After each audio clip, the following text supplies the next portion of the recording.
Lideramos el camino de la opinión pública y buscamos que la cultura del debate alcance consensos y soluciones a los problemas de nuestro país.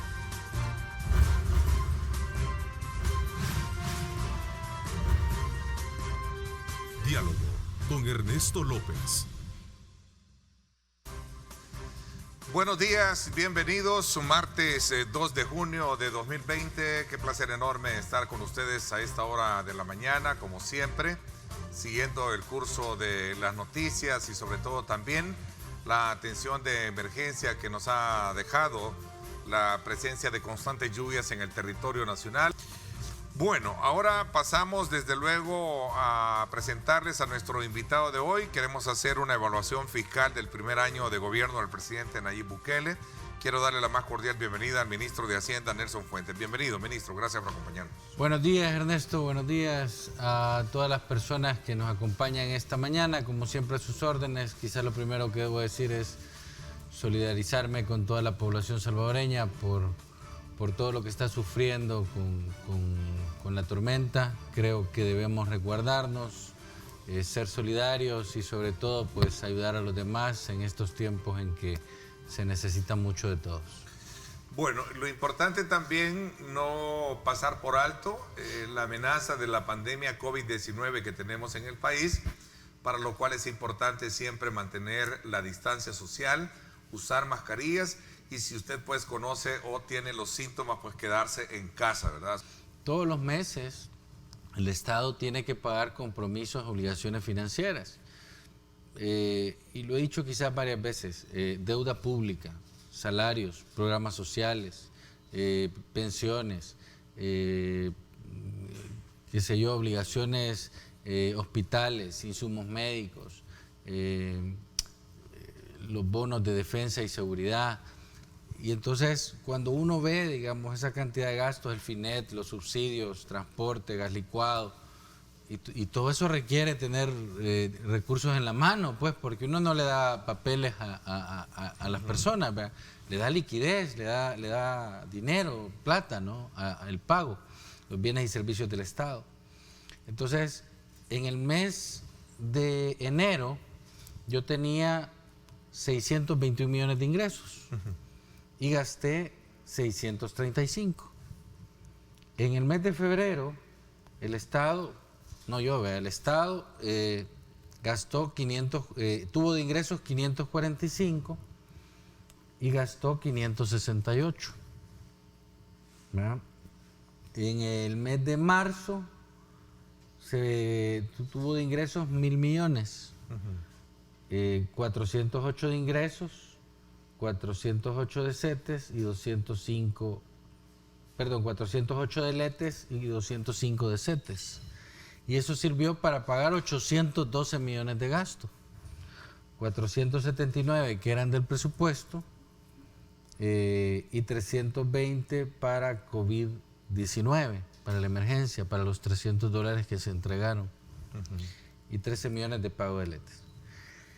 En el mes de abril se pagaron 709 millones neto y se gastaron 722. Ya ahí llevaba yo un flujo más pequeño, negativo.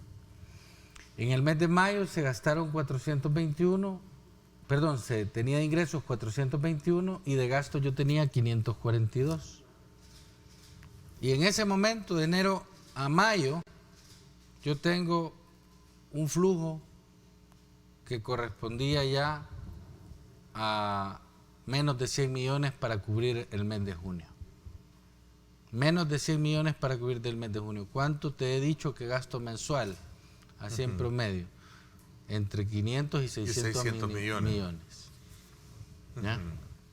Y yo tenía 100, menos de 100 millones. No es fácil garantizar las finanzas públicas. No es fácil garantizar la caja del Estado.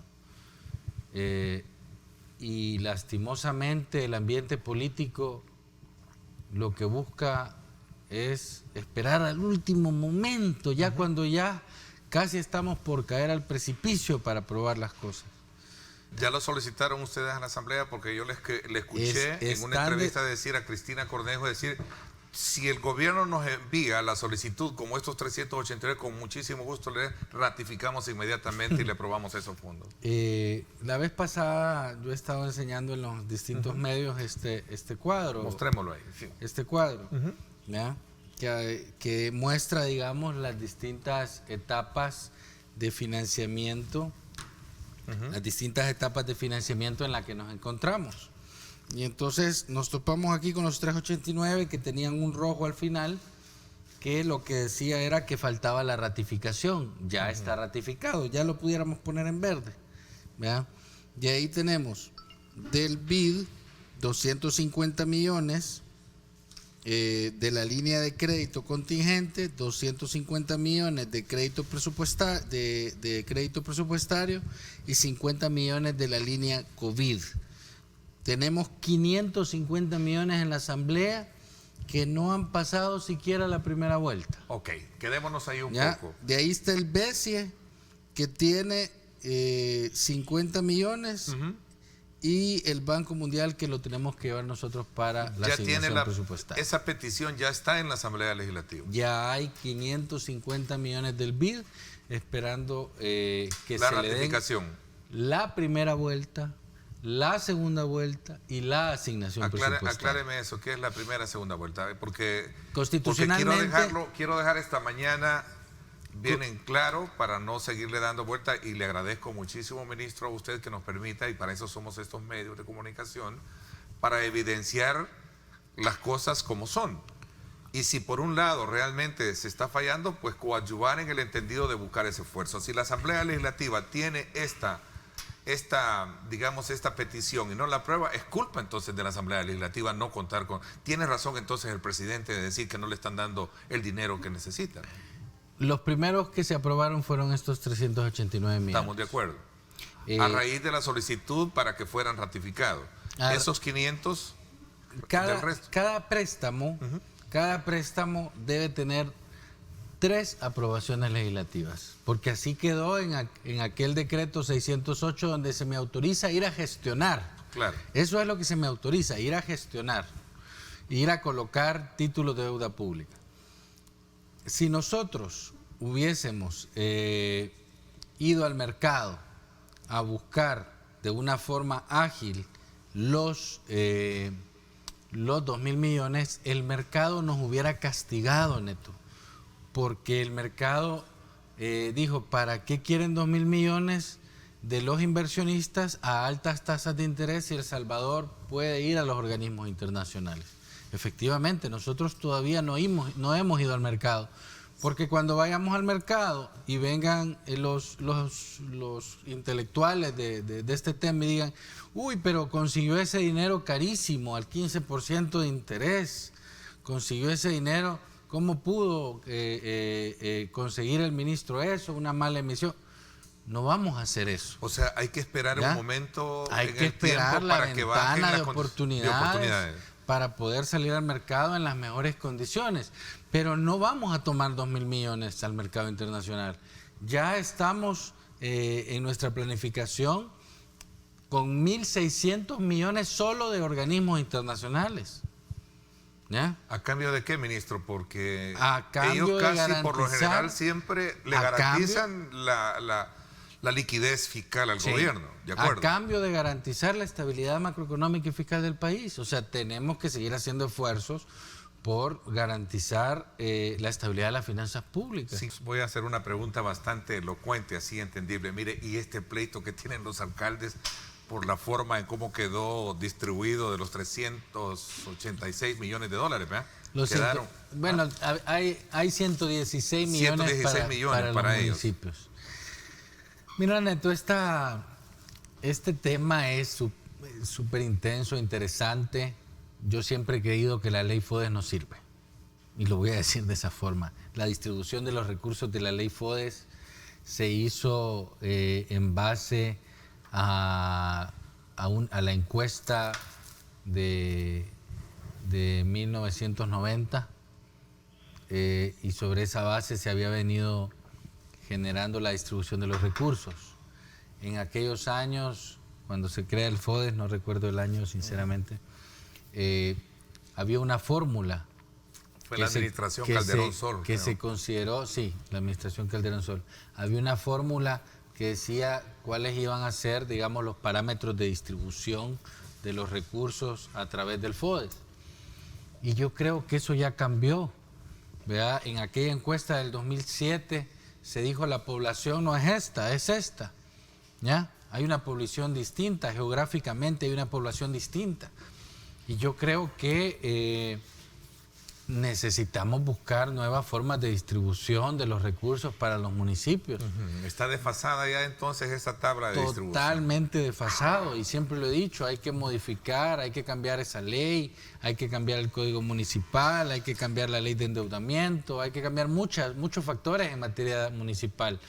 Pero sí creo que en son de tratar de responderte un poco, y no me voy a poner de ningún lado porque esas son decisiones meramente de los gobiernos locales y de la Asamblea Legislativa, sí creo que indudablemente hay que modificar la forma de distribución de los recursos. Tiene razón el alcalde de San Salvador, Ernesto Mason, de reclamarle incluso a su mismo partido de forma mucho más elocuente, como lo hizo directamente contra el jefe de fracción de su partido, de poder decir que lo que han hecho realmente es algo dañino para poder atender las emergencias que ellos tienen en el territorio. Yo te voy a decir lo siguiente, creo que, pongamos un ejemplo, ¿a dónde está la mayoría de la población y a dónde han estado la mayoría de los estragos que nos ha dejado la pandemia por COVID y la emergencia de la tormenta? Geográficamente, ¿a dónde ha estado? ¿Ya? Yo creo que ha sido en las poblaciones más grandes. Entonces, eso me lleva a mí a reconsiderar la forma de distribución de los recursos, y creo que debe entrar la Asamblea Legislativa a un profundo análisis al respecto de esto. Yo creo que está en manos de ellos avanzar en este tema, y creo que es necesario hacer una discusión abierta al respecto de cómo se deben distribuir no solo los recursos de la emergencia, cómo se distribuyen los recursos FODES. No sé si teníamos ahí las declaraciones del alcalde, pero me hubiese gustado un poco comprender mejor si esta es una decisión de la Asamblea Legislativa o es parte de una negociación que los alcaldes en su momento debieron haber hecho con la Asamblea Legislativa. En todo caso, ahí tenemos a Comures, que es el representante precisamente de ellos como un ente gremialista, si lo queremos ver así, ministro. Yo creo que... ¿Qué es lo que hizo falta entonces para poder comprender mejor? Yo entiendo que se presentaron algunas propuestas, pero volvemos un poco al inicio que hablábamos, es decir, creo que el alcalde de San Salvador presentó eso hace, no sé, un mes y medio, y ahí quedó también durmiendo el sueño de los justos. Entonces, yo no quisiera, digamos, decir quién tiene la razón, porque esa es una valoración que tal vez yo no soy la persona que tiene la expertise en los gobiernos locales, ¿ya? Pero sí creo que al menos se tuvo que haber discutido, digamos, esa propuesta como otras, de tal forma que se pudiera tener la claridad de cuál es la mejor ruta y cuál es la mejor distribución para cumplir esas necesidades básicas que requiere la población, ahora incluyendo una adicional, que es la vivienda, ¿no? Que mucha población ha perdido su vivienda y ahora requerimos, digamos, de recursos para poder garantizar pues esa nueva necesidad que ahora es insatisfecha. Ahora, de acuerdo al planteamiento que se está haciendo, es que este dinero es desproporcionalmente hablando de conformidad al número de habitantes que tiene cada municipio. Ese es el punto que planteaba el alcalde. Y yo creo que en ese sentido el alcalde tiene razón. Ok, ministro, el Tribunal Supremo Electoral urge a ustedes como Ministerio de Hacienda a avalar el presupuesto electoral del 2021. De lo contrario, pone en peligro el calendario electoral. ¿Cierto esto? Fíjese que no. Fíjese que no es ¿Por cierto, porque realmente el presupuesto electoral ya fue aprobado y fue aprobado con un presupuesto extraordinario. A mí ya no me tienen ni que preguntar. O sea, lo que tiene que hacer el Tribunal Supremo Electoral es comenzar a gastar. A ejecutar. Sí, o sea, yo ahí ya no tengo nada que hacer. Ya fue aprobado, ya se le asignaron los recursos. ¿Fueron 55? No me vaya a pedir por adelantado, porque yo pago contrafactura, pero no me va a decir, mire, adelánteme 20 millones y no sé qué voy a comprar. Así no funciona el Estado. Comience a ejecutar su presupuesto, comience a facturar y mande las facturas para pagar. ¿Verdad? Pero no es cierto, rotundamente no es cierto, digamos, que yo tenga que aprobar algún tipo de gasto de las elecciones al Tribunal Supremo Electoral. Eso no es así, ¿verdad? Y cualquier persona que esté diciendo eso, yo con mucho respeto a la presidenta del Tribunal Supremo, a la cual respeto, y se lo he dicho varias veces, dígale a sus financieros que se pongan a trabajar, que regresen al tribunal a trabajar si así lo ameritan, ¿verdad? Y que comiencen a ejecutar su presupuesto. Yo sé que no es un tema de la presidenta del tribunal, ¿ya? Pero que si ya ellos están requiriendo, digamos, comenzar a ejecutar su presupuesto, que lo hagan, ¿ya? Pero no es un tema del ministro de Hacienda ni por cerca, ¿ya? O sea que no hay razón entonces de poder demandar del Ministerio de Hacienda entregar, porque son ellos los que tienen que estar ejecutando ya esa partida. Como todas las instituciones del Estado. Es decir, no es que yo le voy a autorizar, mire, va a comprar tecnología y entonces necesito la aprobación del ministro de Hacienda. No, si el presupuesto ya está autorizado por la Asamblea, ahora lo que hay es que ejecutarlo, ¿verdad? Nada que ver, ahí sí que estamos ni por cerca, debo de aclararlo, pues, porque no hay ninguna facultad que esté pendiente por parte del Ministerio de Hacienda para poder comenzar a ejecutar el presupuesto de las elecciones. Me preguntan acá los televidentes cómo está el reintegro de la renta, para cuánto ha pagado el Hacienda. En este momento te doy el dato. Si ya regresó el dinero a los trabajadores, a ver, estamos... a los contribuyentes. Este es el comparativo anual al 31 de mayo de 2020.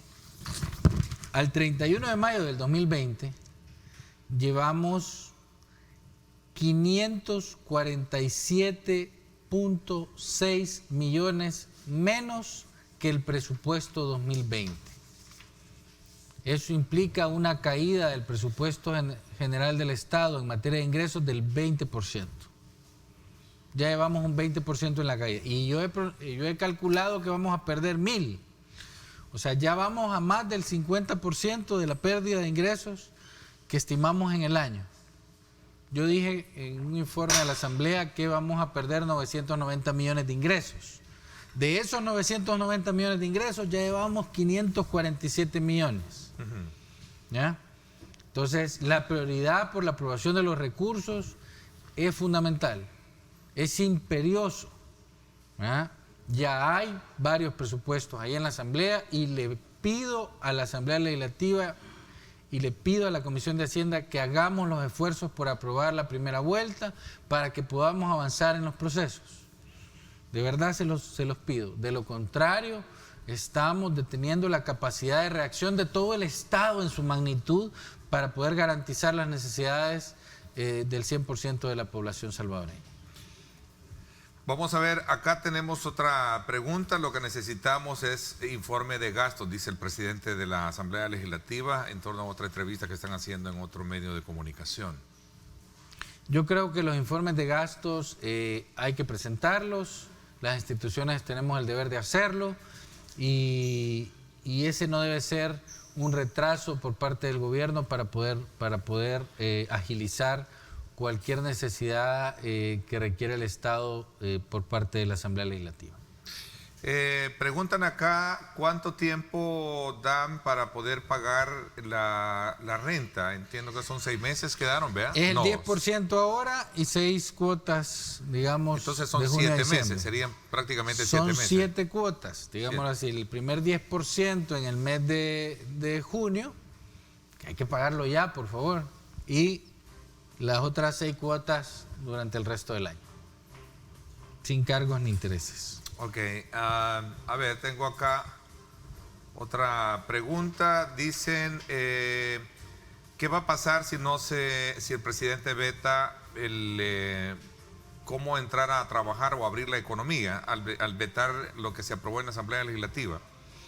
Bueno, vuelvo y repito, estamos trabajando con el Ministerio de Economía, Salud Pública, Transporte, Vivienda, Turismo, para poder tener un plan de trabajo eficiente que logre cumplir las necesidades de reapertura económica, que lo debemos de hacer de forma gradual, de forma ordenada, pero que aún no hay una fecha específica de cuándo se haría esa reapertura. Ok, el objetivo es recuperar los empleos perdidos. Son alrededor de 300,000 empleos que se han perdido hoy por el COVID-19, según las estimaciones. No tengo el dato neto. Ok, ministro, le agradezco muchísimo que me haya acompañado Neto, en el programa. Es un gusto siempre estar aquí contigo, disfrutamos de una buena entrevista, pero lo importante es que la población se sienta más informada de las obligaciones que el Estado tiene y de nuestros objetivos. No salga de su casa, quédese en casa, manténgase resguardado y si puede ser solidario, sea solidario. Ok, interesante. Continúa la situación de temporal de moderado a fuerte según las autoridades sobre la franja costera y cordillera volcánica del país. Ahí están las imágenes para que usted vea que las condiciones de humedad que tenemos en las carreteras es bastante fuerte, ¿verdad? Y esto podría provocar deslizamiento a la hora de desplazarse. Hágalo con muchísimo cuidado y si no tiene que salir, pues no lo haga. Si sale, hágalo porque a lo mejor usted se encuentra en una zona de alto riesgo, no va a estar esperando que le caiga ahí también la pared encima, ¿no? Así es que puede hacerlo. Desde luego, vamos a tener sobre el territorio nacional lluvias con intermitencia de moderada a intensidad según el reporte y de la cual le vamos a dar a ustedes siempre los pormenores. Presencia, ahí vea este mapa meteorológico que nos muestra que sí tenemos incidencia de mucha humedad y lluvia, especialmente en el occidente del país, la zona de Sonsonate, Aguachapán, todo esto va a estar seriamente impactado en las próximas horas. Así también los otros remanentes que tenemos en el oriente y la zona sur del sector de San Vicente. Así es que desde ya, gracias por darnos a nosotros también el privilegio de mantenerlos bien orientados y bien informados con esta emergencia. Gracias, pásenla bien y como siempre recuerden lo más importante, amar a Dios sobre todas las cosas. Lideramos el camino de la opinión pública y buscamos que la cultura del debate alcance consensos y soluciones a los problemas de nuestro país.